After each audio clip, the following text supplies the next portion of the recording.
Hi, it's the year in review, and we started it off in January at the KFC Yum Center to check out some Louisville Cardinals basketball. It was a nice way to kick off the year.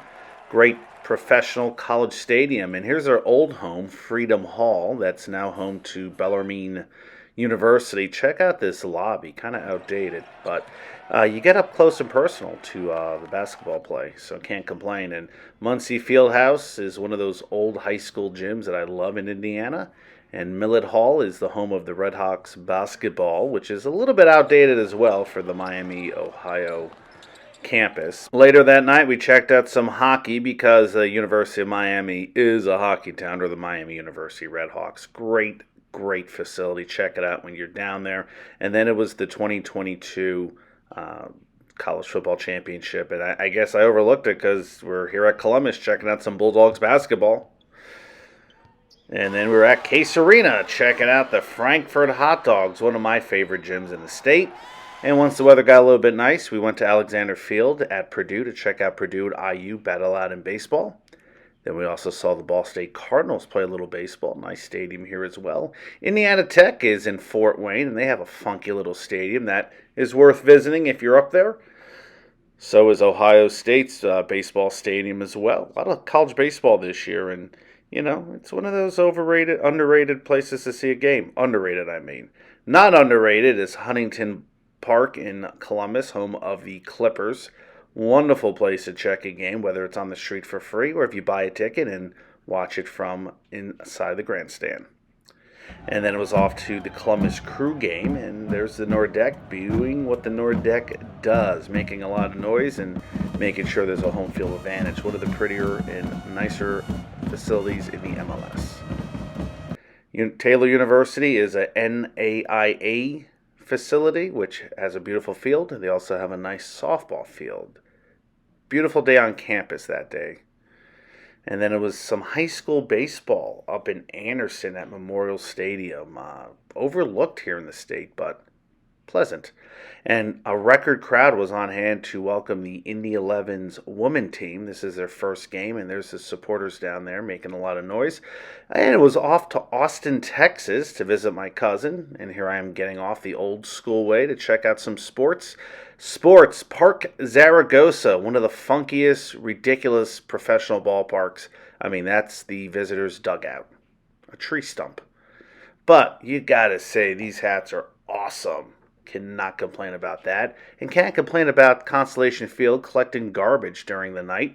They're home to the Space Cowboys, and they have that kind of spacey, trippy atmosphere that I enjoyed. And then it was off on the Bobcat Express at Texas State. And then it was off to a little barbecue in Texas. You got to eat with the Cowboys. They know what to eat. Look at that brown paper bags. Actually, it's butcher paper. Sorry. Seguin, Texas is home to the Lake Monsters. This was their first year. And this is a nice mural outside a ballpark in Austin. And then here we are at a college facility in Austin where you can get your programs by the mail and sit here. Thank God I didn't have to watch a game there.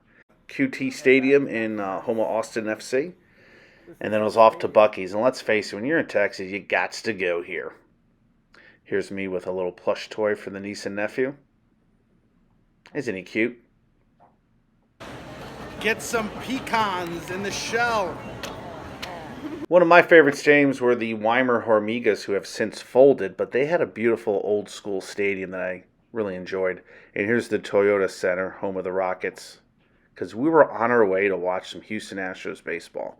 It had been about 20 years since I've checked out a Astros game, but I got to watch it with my cousins, so that was a lot of fun. Grab a Crawford Bach while you're there. Love the design. Speaking of my cousins, here they are behind me. Well, one of them is. That's his friend. And then it was off to Whataburger after the game to get some delicious tasting burgers. And then we're back at Austin on Dog Night where, Round Rock Express put on a nice show. I like this stadium. Prices are a bit high, but I like it a lot. And you can do cool things like this. Virtual batting cages. He thinks he's at Fenway. Get out of here. Then it was back on the plane, going back home to Indianapolis. Well, that plane was going to Minneapolis, and that plane was going to Indy, at least I think. Then it was off to Chicago, because there's the Sears Tower, I'm not calling anything else, to check out the Chicago White Sox on a day game. Thought about buying this bad boy, but a little bit outside of my price range. And boy, was it hot. Refreshing. It cooled off later on, and we checked out the Lake County Corn Dogs, a new team in the Northern League. And the next night, it was the Gary South Shore Railcats. Still hot. But I got to do something pretty cool. Check it out. I waved a cricket bat. Who would have thought? I finally got my ticket. I could have got a discount if I went online with AAA. So if you have a AAA card, go online, get yourself a ticket. You'll save a few bucks. You can't complain about these views from Great American Ballpark in Cincinnati. That's the Ohio River. And after the game, I got to see the Cincinnati Steam and pick up a $15 cap. Cannot beat that price. And then I snuck into the press box. Well, did I really sneak in, or did they invite me? You make the call. The next night, I was in Lexington, Kentucky to check out the Legends. Not a great crowd, sorry. But Buffalo Trace was a nice visit. These things are a hot commodity now. And then it was up to Louisville to check out a little baseball at the new and improved Louisville Slugger Field. And I tried to get into this old Indiana gym, but they were closed. But I did get into the Lima Locals game. I love that jersey, and I love the smoked meats. The grilled meats, all locally made. And then it was still Great Lakes League Baseball. That's Salina or Salina, Ohio, depending how you call it. Beautiful view. And this ballpark had a beer garden. See, look at that. Look at all these people enjoying the beautiful, crisp, cool night at this quaint little ballpark. Not fancy, but they got a batting cage for their players. And they also have Mariner sauce, which is a big hit. It's only found there, nowhere else. And let's look at one more view of Montgomery Field. Beautiful field. I love this a lot. This is a place I'll go back to. And I'll definitely go back to Hamtramck, one of the last remaining Negro League stadiums. Totally refurbished. And we can enjoy baseball games there now. Amar Pizza has Tandoori Pizza right next door. And then later on was Detroit Tigers Comerica Park. One of those stadiums I think gets overlooked by some of us travelers. It's a great place to be. Another great place to be is the Royal Oaks Leprechaun game, where you can get cool stuff like this. And you can see guys hit each other in bubble battle. Don't injure yourself there. And the old Tiger Stadium is now the Corner Ballpark. And this is what they've done to the field. Can't complain. Can't complain at all. And of course, you have to get yourself a Coney from Lafayette. Or you can just head down to Toledo and check out the Mudheads.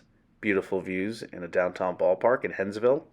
And here's where they used to play. This is Ned Skelton Stadium, which I was shocked was still being used. This was a 45-plus baseball league. Then it was back home to Indianapolis to check out the Fever at Hinkle Fieldhouse. And the Colts had training camp in Westfield. Look at the crowds here. But when you can get this close to players and get autographs, I don't blame them. All tickets are free. And then the Indianapolis Indians were still playing baseball late into September. Best views in the game. And then it was off to Lawrenceburg, Indiana for soccer. I love this football field down there. I also like the Butler Bowl, home of the Bulldogs. And, once again, it was a great day for football and great views from this section. Some IU fans. And then here's Wabash, Division III football. And they score all the way on the other end of this video. Or do they? Yeah, they do. Touchdown. And then it was off to the Monon Bell the next week, where these two rivals, DePaul and Wabash, go at it. And the fans were getting on us because they were scoring touchdowns left and right like this. Hear the thunder of the crowd. Somebody got behind me. Do that again. All right. Love it. And then the next week, it was off to Notre Dame to check out the Irish scoring from the 1 or 2 yard line. Did they score? Yeah, they scored. Then it started snowing. Like out of nowhere, snowing. And it got frigid. But it made some good video. Definitely was much warmer at the Gainbridge Fieldhouse, home of the Indiana Pacers. Folks are trying to catch that elusive t-shirt shot from a cannon. Love what they've done in the place. Check it out. It's all new, concourse and everything. And I got a chance to meet up with Spencer Collins from SAC Sports Adventures, a fellow YouTuber. As well, check out his page. Then I ended the year with a couple of high school basketball games. This is the Whiteland Warriors Ray Glenn Gym. One of the smaller gyms, but love coming out here. It's always a great time and always a wonderful crowd. And then I capped it off with a little Kokomo Wildcats basketball. Check out this dunk. That's a future NBA star right there, folks. Pay attention to his name. Anyway, that wraps it up. Hope you guys enjoyed my look back at the 2022 year in sports travels. We'll see you in 2023. Stay safe.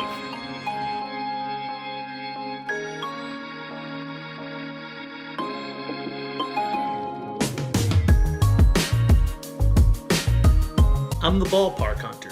If you like my videos, please hit subscribe as I visit another ballpark.